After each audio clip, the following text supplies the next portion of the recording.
La conférence de l'ONU sur la vie sauvage se tient actuellement en Afrique du Sud.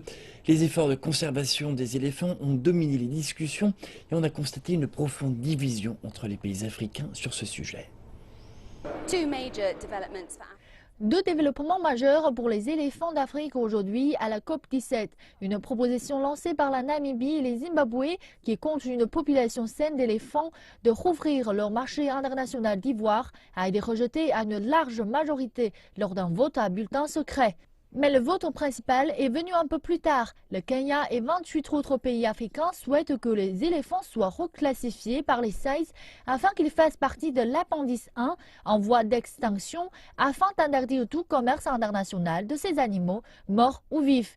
Et le débat a été passionné de deux côtés. Il y a des preuves manifestes que du commerce légal a lieu et que le commerce illégal persiste.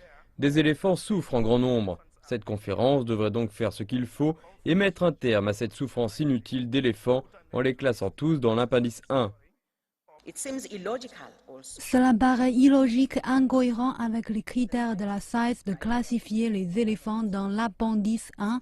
Cette conférence devrait s'abstenir de pur le pays qui connaît le succès dans la conservation des éléphants au prix d'un grand sacrifice.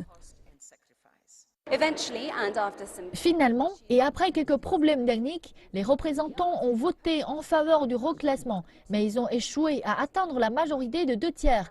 Le Kenya et ses alliés devraient modifier la proposition et la soumettre lors de la réunion finale qui aura lieu ce mardi.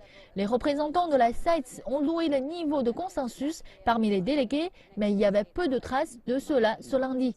Les prochaines 28 heures risquent de s'avérer agitées.